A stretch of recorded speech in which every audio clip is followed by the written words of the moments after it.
안녕하세요. 계약신학대학원대학교에서 구약을 가르치고 있는 강정주 교수입니다. 5주 동안 에스라서 강의를 저와 함께 하시게 될 텐데요. 에스라서 말씀은 포로에서 돌아온 하나님의 백성들에 대한 말씀입니다. 특별히 돌아온 백성들이 하나님의 집을 재건하는 그러한 메시지를 전하고 있습니다. 오늘부터 첫 강의 시작하겠습니다. 첫 번째 오늘 강의는 하나님의 백성들이 포로에서 어떻게 돌아오게 되는지, 또 누가 돌아오게 되는지, 그러한 부분에 대한 말씀이 첫 번째 강의입니다. 한번 이 타이틀을 보시면은 성전 재건과 하나님 백성의 첫 번째 귀환이다 하는 그러한 타이틀로 시작하고 있습니다. 오늘 강의의 첫 번째 이 포인트를 보면은 제1차 포로 귀환이 어떻게 이루어지는지 주의 깊게 살펴보시는 것이 필요하고요. 또 이 귀환의 의미가 어떠한 것인지, 특별히 성전 재건의 관점에서 살펴보는 것들이 필요합니다. 첫 번째, 성전 재건과 포로 귀환을 위해 역사하시는 여호와. 포로에서의 귀환이 어떻게 이루어지는지 하나님께서 이 역사를 주관하신다, 그런 내용입니다. 먼저 이 포로의 귀환이 하나님의 약속의 말씀의 성취로서 이루어진다 하는 말씀을 드립니다. 포로 귀환을 먼저 말씀드릴 때 이스라엘 백성들이 어떻게 해서 포로에 끌려가게 됐는지 다 아시고 계시죠? 주전 586년에 바벨론의 느부갓네살에 의해서 이 예루살렘이 파괴되고 또 유다의 백성들이 다 바벨론 지역으로 끌려가게 되었습니다. 그때 거기서 살다가 이제 주전 539년에 페르시아 제국이 등장하게 되고 페르시아의 고레스에 의해서 주전 538년에 포로에서 돌아오게 됩니다. 정치적으로는 고레스에 의해서 또 해방이 되고 이 약속의 땅으로 돌아오게 되지만 오늘 에스라서의 말씀은 이렇게 시작하고 있습니다. 하나님께서 예레미야에게 하신 말씀을 성취시키려고 이스라엘 백성들을 페르시아에서 고국으로 돌아오게 하셨다, 그런 말씀입니다. 급변하는 이 제국이 변화하고 있지만 하나님께서 이 포로된 땅에서 이제 고레스를 통해 하나님의 백성들을 돌아오게 하시는데, 에스라서 1장 1절에서 4절은 이 페르시아의 왕 고레스를 통해서 이 포로된 유다의 백성들 또 베냐민의 백성들이 이 자신의 고국으로 돌아가게 하라 하는 그러한 조소와 칙령을 내리는 것을 볼 수가 있습니다. 그런데 그냥 돌아가는 것이 아니라 성전 건축을 위해서 돌아가게 하라. 그게 아주 인상적인 그런 말씀입니다. 이 초반부에 있는 에스라서 1장 1절에서 4절의 말씀을 살펴보면 거기에 그의 백성된 자는, 하나님의 백성된 자는 예루살렘에 가서 성전을 건축하기 위해 돌아가라, 그런 아주 구체적인 칙령을 선포하고 있습니다. 그런데 그러한 칙령의 선포가 이 에스라서 1장 1절에 보면 하나님께서 예레미야에게 하신 말씀을 이루시려고 그렇게 하게 하셨다 하는 말씀을 먼저 하고 있습니다. 이러한 포로에서 돌아오는 일은 하나님께서 선지자 예레미야를 통해 약속하신 일들을 이루신 것이다, 그렇게 성경은 말씀하고 있습니다. 그러면 예레미야서의 말씀으로 한번 가보시죠. 예레미야서 25장 12절 말씀을 보면 하나님께서는 예레미야에게 이렇게 말씀하셨습니다. 여호와의 말씀이니라, 70년이 끝나면 내가 바벨론의 왕과 그의 나라와 갈대아인의 땅을 그 죄악으로 말미암아 벌하여 영원히 폐허가 되게 하되, 이런 말씀을 하셨습니다. 70년이 끝나면 이라고 할 때 이 70년이라고 하는 이 기간이 있는데 70년이 언젠가, 주전 539년으로부터 70년을 이렇게 올라가 보면 이 주전 605년 정도의 시기가 됩니다. 주전 605년은 바벨론의 느부갓네살 왕이 이 유다에 1차적으로 침공한 그러한 시기를 의미합니다. 그때로부터의 70년이니까 주전 538년 정도 됩니다. 이러한 이 70년에 이제 하나님께서 예레미야에게 약속하신 그 말씀대로 이제 그 시기가 되었을 때 이 포로로 끌려간 유다의 백성들을 이렇게 돌아오게 하시는 것이죠. 그러한 그 말씀, 예레미야서 25장 12절 말씀을 염두에 두신 말씀이고, 또 예레미야서 29장 10절에 있는 말씀을 보면 여호와께서 이와 같이 말씀하시니라, 바벨론에서 70년이 차면 내가 너희를 돌보고 나의 선한 말을 너희에게 성취하여 너희를 이곳으로 돌아오게 하리라. 이러한 이 포로에서 귀한 이 회복에 대한 말씀을 이미 예레미야 29장 10절 예레미야 시대에 말씀을 하셨습니다. 사실 예레미야는 이 요시야 왕 때부터 멸망정 40년 전부터 이 말씀을 전한 선지자가 예레미야인데, 이 하나님께서 멸망 전에 이 선지자 예레미야를 통해서 이미 회복과 돌아옴에 대한 말씀을 하셨습니다. 물론 예레미야 선지자는 40년간 아직 멸망하지 않은 유다가 멸망할 거라는 말씀을 전했죠. 그래서 유다의 백성들이 분노하고 또 예레미야를 매국노로 몰아넣었지만, 예레미야가 심판과 멸망에 대한 말씀만 전한 것이 아닙니다. 그런 말씀을 전해서 회개하고 돌아오기를 원하는 하나님의 심정도 전했지만, 멸망한 다음에는 70년째에 해당하는 부분에 회복에 대한, 돌아옴에 대한 말씀을 하신 것도 사실입니다. 그러한 말씀에 따라서 하나님께서는 바벨론의 느부갓네살을 통해서 주전 586년에 아주 멸망을 하게 하셨지만은, 이제 페르시아의 고레스 때 70년이 찼을 때 하나님께서는 그들을 다시 심판하신 후에 회복하시는 그러한 말씀대로 이렇게 이 고레스 때 유다의 백성들이 포로에서 돌아오게 하셨다, 그런 말씀입니다. 이러한 포로에서 돌아오는 하나님의 백성들의 그러한 과정을 또한 우리가 생각해 볼 수 있습니다. 하나님께서 약속하신 것들을 이루셔서 돌아오게 하시지만 그냥 우연히 돌아오게 되는 것이 아니라 하나님께서 직접 이 돌아오는 일에 참여하시고 직접 책임자가 되셔서 주관하셔서 인도하셨다는 것입니다. 먼저 이 포로로 끌려가 있는 유다와 베냐민의 백성들을 돌아오게 할 수 있는 이 권한을 가지고 있는 게 페르시아의 왕 고레스잖아요. 하나님께서는 1장 1절에 보면 고레스의 왕을 감동시키셨다, 그런 말씀을 하시고 있습니다. 고레스가 그냥 정치적인 자기의 생각으로 유다의 백성들, 베냐민의 백성들을 그냥 돌아가라, 반란을 일으키지 마라, 돌아가서 내가 잘 해줬으니까, 그런 정치적인 성향 때문에 돌아가게 된 게 아니라 하나님께서 고레스의 마음을 감동시켰다. 감동시켰다는 말씀은 이 히브리어로 우루라고 하는 그런 말씀인데, 흔들어 깨워서 하나님께서 이스라엘 백성들을 돌아가게 했다, 그런 돌아가게 할 수 있는 칙령을 내리게 했다.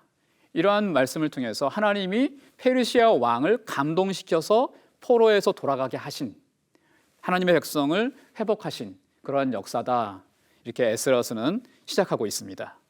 또한 하나님께서는 그 고레스 왕만 감동시킨 게 아니라 똑같은 단어를 사용하셔서 하나님께서는 포로된 유다의 백성들과 베냐민의 백성들도 역시 우루하셨다. 그들을 흔들어 깨우셔서 또 돌아갈 수 있도록 감동시키셨다. 그런 말씀을 이 1장 5절에서 또한 말씀하고 있습니다. 정치적인 왕인 고레스뿐만 아니라 또 이 돌아옴의 대상자인 유다와 베냐민, 포로된 백성들의 마음도 일깨우셔서 너희가 하나님의 백성이니 돌아가서 예루살렘의 성전을 건축하라. 그러한 이 돌아갈 의지를 주신 분이 하나님이다. 그래서 이렇게 돌아오게 되는 것이 하나님께서 주관하셔서 하신 일들이다 하는 말씀을 에스라서 이 전반부는 1장에서 하고 있습니다. 두 번째는 이 1장의 이 하반부에 또 나오는 내용인데요. 성전 건축을 위한 예물과 성전 그릇들을 가지고 돌아오게 하신 여호와, 이런 내용입니다. 하나님께서는 그들이 돌아올 때 그냥 이렇게 돌아오게 하신 것이 아니고, 성전을 건축하려면 뭐가 있어야 되잖아요. 어떤 예물들도 있어야 되겠고, 또 준비할 것들도 필요하고, 또 아주 중요한 것은 바벨론의 느부갓네살이 이 성전의 그릇들을 가져가 버렸잖아요. 자기 신전, 마르둑 신전에 가서 보관을 했잖아요. 그것을 고스란히 하나님께서 다시 이제 되돌려서 돌아오게 하시는 그런 것들을 볼 수 있습니다. 그래서 이 포로에서 돌아오는 유다 백성들을 것들을 어떻게 설명하고 있냐면 1장 5절에서는 예루살렘으로 올라간다 이렇게 표현을 하고 있습니다. 늘 구약 성경도 그렇고 늘 신약 성경도 그렇고 예루살렘으로 올라간다 이러한 표현을 늘 씁니다. 예루살렘에서 어떻게 내려간다 이런 표현보다는 예루살렘으로 올라간다 이런 표현을 쓰는데 이 올라간다고 하는 표현을 통해서 유다와 베냐민 백성들이 포로지에서 예루살렘으로 이렇게 올라옵니다. 근데 이게 올라온다는 이 단어가 상당히 참 중요한 단어입니다. 히브리어로 이 알라라고 하는 단어를 쓰고 있는데요. 이 단어가 지금까지 에스라서 전에 있었던 이 모세 오경이나 이러한 구약 성경의 말씀들을 살펴보면 이 출애굽을 암시하는 그러한 단어라는 것입니다. 이 창세기 50장 25절에 또 5절과 9절에 있는 말씀을 제가 소개해 드렸는데요. 요셉이 또 이스라엘 자손에게 맹세시켜 이르기를 하나님이 반드시 당신들을 돌보시리니 당신들은 여기서 내 해골을 메고 올라가겠다 하라 하였더라 할 때 사용되어지는 단어가 바로 알라라고 하는 그러한 단어입니다. 요셉이 죽으면서 자신의 후손들에게 너희들이 하나님께서 오셔서 너희들을 약속의 땅으로 데리고 가실 텐데 그때 올라갈 때 내 해골도 메고 같이 가다오 하는 그러한 유언을 남기는 이 창세기의 마지막 부분의 말씀입니다. 그때 이 올라간다라는 말씀이 있는데 이 요셉의 이러한 유언대로 이스라엘 백성들이 이 출애굽할 때 이집트에서 예루살렘으로 올라갈 때 약속의 땅으로 올라갈 때 꼭 이 요셉의 해골을 가지고 같이 올라가는 것을 볼 수 있습니다. 그래서 이 알라라고 하는 단어, 올라간다라고 하는 단어는 출애굽적인 그러한 뉘앙스, 그러한 의미를 함께 가지고 있는 단어인데 이 에스라서 1장 5절에서 포로기에 있는 그러한 백성들이 예루살렘으로 할 때 올라간다라는 말은 그러한 뉘앙스를 의도적으로 풍기고 있는 그러한 단어입니다. 그래서 에스라서 1장에서는 이 포로지에서 올라오는 유다와 베냐민의 백성들이 제2의 출애굽을 하고 있다. 출페르시아를 하고 있다. 하나님께서 약속하신 대로 또 그들을 이렇게 올라오게 하고 있다. 그런 이 또 다른 출애굽의 의미로 이 포로에서의 귀환을 설명하고 있습니다. 그렇게 해서 포로의 귀환은 단순한 귀환이 아니라 제2의 출애굽적 귀환을 의미하고 있다고 생각합니다.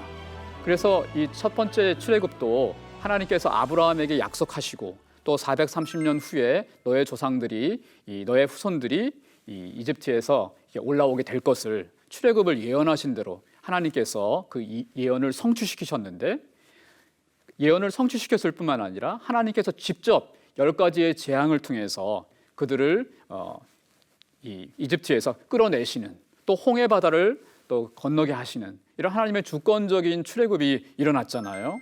역시 에스라서 1장에서도 포로에서 유다와 베냐민의 백성들이 이 바벨론에서 또 페르시아에서 돌아오는 과정도 똑같이 설명되고 있다는 겁니다. 하나님께서 아브라함에게 약속하신 것처럼 하나님께서 예레미야에게 약속하신 것처럼 그 약속을 이루셔서 올라오게 하시는 것이다. 그것이 또 하나님의 주권적인 역사인데 10가지의 재앙을 통해서 이루신 것처럼 하나님께서 직접 고레스 왕과 또 이 포로기에 있는 유다와 베냐민의 백성들의 마음을 감동시키셔서 올라오게 하시는 것이다. 이러한 것이 아주 첫 번째 출애굽과 이 포로에서의 귀환이 유사하게 설명됨으로써 이 페르시아로부터의 귀환은 두 번째 출애굽, 새로운 출애굽을 의미한다 하는 그러한 메시지를 던지고 있습니다. 더 그것을 확증시키고 있는 말씀이 바로 1장 6절에 있는 말씀인데 이 포로기에서 귀환한 자들이 이 하나님께 드려진 예물을 가지고 이렇게 온다는 말씀입니다. 1장 6절에서는 이 포로지에 있는 이 페르시아의 사람들 또 바벨론의 사람들이 이 귀환하는 유다와 베냐민 백성들에게 성전 건축을 위해 쓰라고 예물들을 이렇게 주는 거기에 하나님께서 또 감동을 하시는 그런 말씀을 보여주고 있습니다. 이런 말씀은 역시 첫 번째 출애굽과도 유사한 말씀인데 출애굽기 12장 36절 말씀을 보면 여호와께서 애굽 사람들에게 이스라엘 백성에게 은혜를 입히게 하사 그들이 구하는 대로 주게 하심으로 그들이 애굽 사람의 물품 은, 금, 패물과 의복을 취하였더라. 그런 말씀이 있습니다.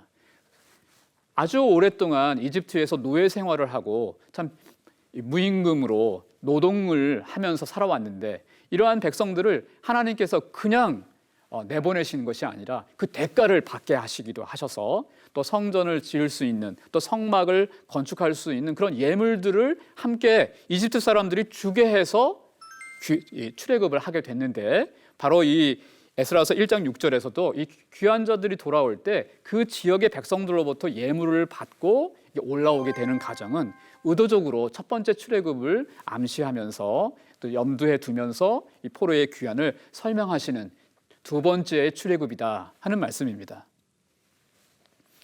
뿐만 아니라 하나님께서는 느부갓네살이 가졌던 성전의 그릇들을 다시 거기서 찾아오게 하시는 이러한 귀환을 설명하시고 있는데 이것도 의미가 아주 심장합니다. 하나님께서 선지자 예레미야를 통해 심판과 회복을 말씀하셨는데 그 회복을 말씀하실 때에도 역시 빼앗긴 성전의 그릇들을 다시 돌아오게 하시는 그러한 회복도 말씀하셨기 때문입니다. 특별히 그러한 성전의 그릇들을 가지고 오는 자가 세스바살입니다. 성경의 1장 8절에 유다의 총독 세스바살이다.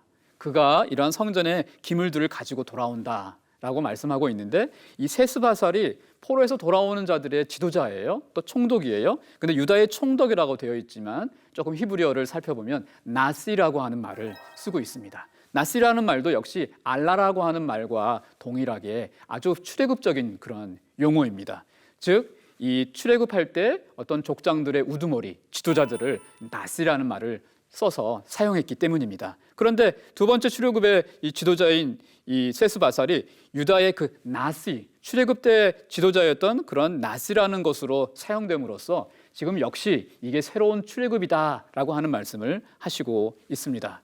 그래서 이 히브리 에스라서에 있는 말씀들을 보면은 이 바사왕 고레스가 창조지기 미드르닷에게 명령하여 그 그릇들을 꺼내어 세워서 유다 총독 나시에게 세스바살에게 넘겨주니 그 수는 금대접이 30개요 하면서 세스바살이 그 그릇들을 다 가지고 갔더라 하는 말씀을 의도적으로 하고 있습니다.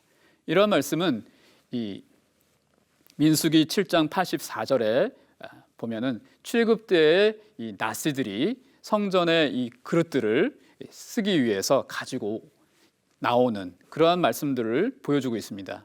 이는 곧 제단에 기름 바르던 날에 이스라엘의 지휘관들 여기서 나시가 드린 바 제단의 봉헌물이라 은 쟁반이 12리요 은 바리가 12리요 금 그릇이 12리니 성막의 이 출애굽의 리더들인 나시들이 성막 건축과 성막을 위해서 이러한 금 그릇과 예물들을 드리는 장면 이러한 장면이 이 귀환의 장면과 같이 연결이 되는 두 번째 귀환이라고 하는 출애굽이라고 하는 것들을 말씀하고 있다는 겁니다.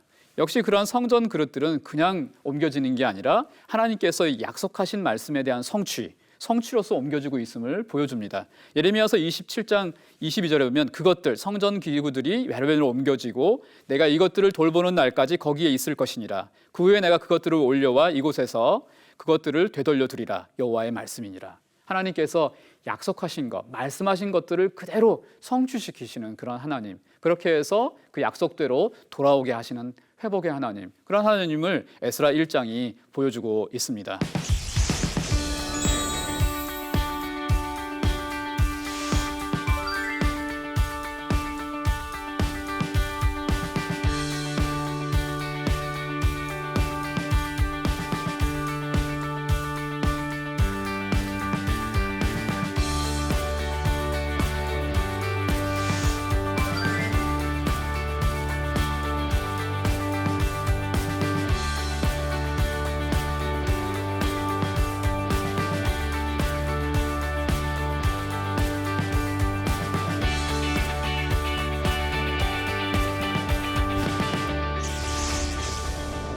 이러한 이 귀환과 함께 이스라엘 백성들이 돌아올 때 그 돌아오는 그런 자들에 있어서 특별히 그런 돌아오는 자들이 어떠한 자들인가 하고 설명하고 있는 게 에스라서 2장의 내용입니다.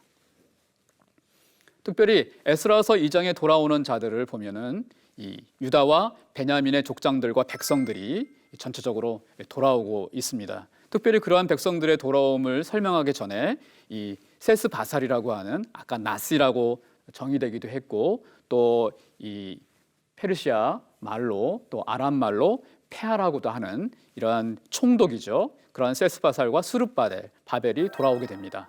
그러니까 첫 번째 귀환에는 이 두 명의 지도자가 보여지는데 제일 처음에 돌아오게 될 때 지도자가 이 나시인 총독인 셋스바살이고 아마도 그가 이 어떤 유고가 있어서 이 리더 역할을 제대로 하지 못하고 곧바로 이 첫 번째 출애굽의 리더가 또 된 사람이 셋스바살에 이어서 스룹바벨인 것 같습니다. 스룹바벨은 다윗 왕조의 후손인데 이 스룹바벨이 첫 번째 귀환의 리더가 셋스바살에 이어서 되고 있습니다. 그 다음에 이제 나머지의 내용들을 보면은 누가 돌아오는가 하면은 가문별로 2장 1절에서부터 어떤 가문별로 소개되어지고 있습니다. 예를 들어서 2장 3절 같은 데 보면은 바로스 자손이 2872명이요 그렇게 말해서 바로스의 가문, 그런 가문별로 이렇게 회복을 말씀해 주시고 있고, 또 2장 21절 같은 데 보면 베들레헴 사람이 123명이요 이렇게 말함으로써 베들레헴이 고향인 사람들이 돌아오게 되는 그런 가문과 그런 고향에 대한 회복, 이런 것들을 구체적으로 말씀하고 있습니다. 그 다음은 이제 제사장들의 귀환, 레위인들의 귀환, 노래하는 자들, 성전에서 노래하는 성가대원들을 말합니다. 또 성전 문지기들의 귀환, 또 성전 하인들, 느디님 사람들이라고 말하고 있는데 이 느디님 사람들은 특별히 레위인들을 도와서 성전에서 일하는 사람들을 의미합니다. 또 솔로몬의 신하들의 자손들도 소개되고 있는데 이들은 단순히 솔로몬의 신하라기보다는 나중에 이 느디님 사람들처럼 성전에서 일하는 그러한 사람들로 추측이 됩니다.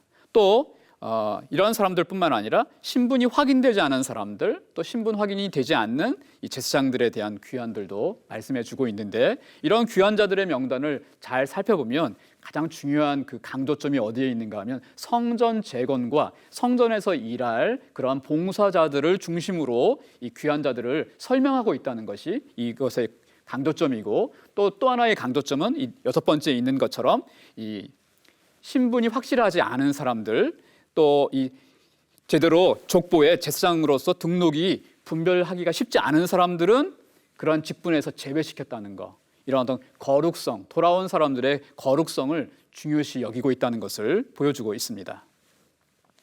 그렇게 해서 돌아온 사람들이 4만 9천 명, 약 5만 명이 넘는 사람들이 돌아오게 됐고, 또 짐승들도 함께 가져오게 됐고, 마지막으로 또 설명하고 있는 게 2장 68절에 보면 그 족장들, 그 롯이라고 하는, 또 아까는 낫이라는 말을 썼지만 또 하나의 그 출애굽 때 이 족장들의 이름들이 낫인데, 그 낫이라는 사람들이 또 성전 재건을 위해서 예물을 드렸다, 이런 장면도 역시 이 출애굽의 이미지를 떠올리게 하는 그러한 말씀입니다. 민수기 7장 2절에 이스라엘 지휘관들, 곧 그들의 조상의 가문의 우두머리들 낫이나 롯이가 그 지휘관으로서 그 계수함을 받은 자의 감독된 자들이 헌물을 드렸다, 이런 장면은 첫 번째 출애굽에서 이 낫이와 롯이로서의 족장들의 일을 설명하고 있는 부분인데, 그런 단어들이 그대로 이 에스라서 1장과 2장에서 소개되어지고 있고, 그들이 성전 재건을 위해 헌물을 드렸다는 것은 이 첫 번째 출애굽에 대한 설명을 통해서 이 귀환이 막연한 그냥 회복과 귀환이 아니라 하나님께서 새로운 출애굽을 지금 진행하고 계신다 하는 그런 설명을 보여주시고 있는 것입니다. 출애굽기 35장 29절에도 하나님께 이 출애굽 때 이 백성들이 예물을 드린 그러한 출애굽적인 그러한 의미를 보여주고 있습니다.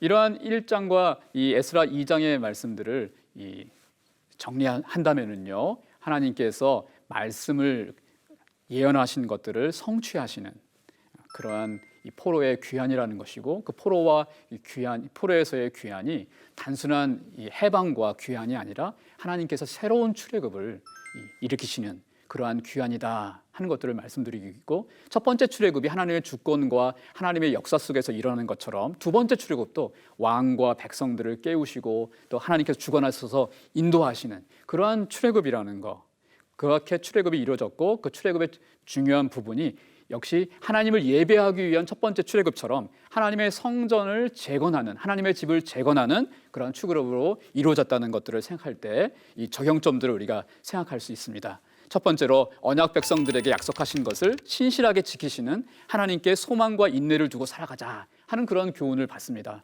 하나님께서 한번 우리에게 약속하시는 것들은 신실하게 이루시는 하나님이시구나. 예수 그리스도 안에서 우리에게 약속하신 새하늘과 새 땅, 우리의 부활, 우리의 온전한 구원, 이런 것들에 대해서도 하나님께서 신실히 이루어 가실 거구나 하는 믿음, 그런 소망을 우리가 가져야 합니다. 두 번째로는 하나님과 관계에서 실패한 백성들을 새로운 출애굽으로 회복시키시고 성전을 재건하시는 하나님의 열심을 따라 예수 안에서 이루어지는 영적 귀환과 성전 재건에 힘쓰자 하는 그러한 부분입니다. 하나님께서 감동하셨을 때 그들이 따라 나서고 거기에 이렇게 순종해서 나아가는 것들을 볼 때 우리도 이 새롭게 회복된 하나님의 이 백성들, 또 이 새 출애굽의 진짜 본질이 누군가, 바로 예수 믿는 우리들입니다. 이 주전 538년에 이루어졌던 이 두 번째 출애굽은 새로운 출애굽의 하나의 시작에 불과한 것이죠. 하나님께서 예수 안에서 회복시키시고 진짜 출애굽을 예수 안에서 일으키시는 것의 하나의 시작점에 불과한 것입니다. 앞으로 내가 진짜 출애굽을 일으킬 거라는 것에 대한 하나의 사인에 불과한 것이죠. 그게 이 바벨론의 포로에서 돌아오는 그런 출애굽의 의미입니다. 그런 출애굽 백성들이 순종하고 돌아와서 성전을 재건하는 일에 헌신하고 자신을 구별하는 일들을 1장과 2장이 보여주고 있는데, 우리가 이러한 부분에서 적용점은 우리가 예수 안에서 이 구원받은 사람으로서 거룩하게 구별되게 살아야 한다는 것과 하나님께서 원하시는 하나님의 집, 즉 교회를 세워나가는 일에 우리가 헌신하고 또 우리가 우리 자신을 드려야 한다, 그러한 말씀입니다. 오늘 첫 번째 강의는 이러한 이 페르시아에서 하나님 백성들이 돌아오는 제2에 대한 출애굽을 말씀드렸습니다. 이제 두 번째 다음 시간에는 돌아와서 어떤 일들이 일어나게 되는지, 정말 성전 재건에 대한 본격적인 일들, 또 그러한 일들이 어떻게 이루어지는지에 대해서 강의하도록 하겠습니다. 다음 시간도 시청해 주시기 바랍니다.